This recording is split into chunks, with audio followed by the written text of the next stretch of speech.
क्या आपने कभी सोचा है कि सूरज और चांद के बीच क्या रिश्ता है? इस कहानी में हम जानेंगे कि कैसे सूरज और चांद ने अपनी अनोखी दोस्ती से दुनिया को सुंदर बनाया। सूरज अपनी चमकदार किरणों से धरती को रोशन कर रहा था, जबकि चांद कहीं दूर अपनी ठंडी रोशनी के साथ रात का इंतजार कर रहा था। बहुत समय पहले, जब आसमान में सूरज और चांद रहते थे, वे एक दूसरे से बात भी नहीं करते थे। सूरज हमेशा चांद को नीचा दिखाता था। तुम्हारी रोशनी इतनी फीकी है, मेरी चमक के सामने तो तुम कुछ भी नहीं हो, सूरज ने कहा। कम से कम मेरी रोशनी से लोग सुकून पाते हैं।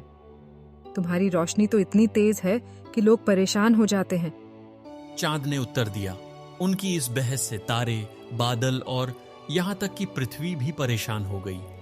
एक दिन एक बूढ़ा तारा उनके पास आया। उसने कहा, तुम दोनों में से कौन ज्यादा ताकतवर है, यह तय करने का एक ही तरीका है। मैं तुम्हें एक चुनौती देता हूँ। तारा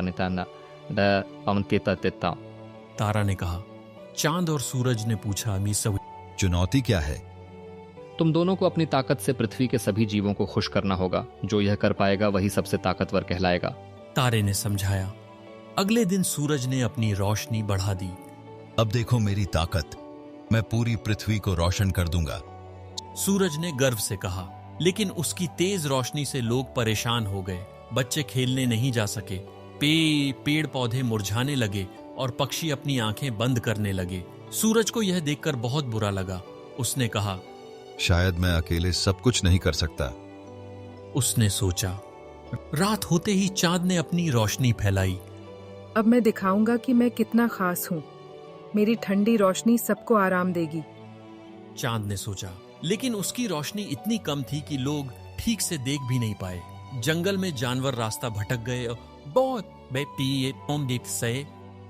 और बच्चे डरने लगे। चांद को भी एहसास हुआ कि अकेले वह दुनिया को खुश नहीं कर सकता।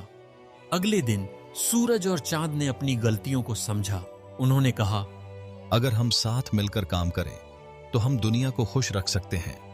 सूरज ने कहा, हाँ, हम मिलकर दिन और रात को संतुलित कर सकते हैं। चांद ने सहमति जताई। सूरज ने दिन में अपनी रोशनी फैलाई और चांद ने रात को अपनी ठंडी चमक से दुनिया को सुकून दिया। तारा वापस आया और बोला, तुम दोनों ने यह साबित कर दिया कि सच्ची ताकत एकता में है। अब तुम दोनों आसमान के राजा हो। तारे ने कहा।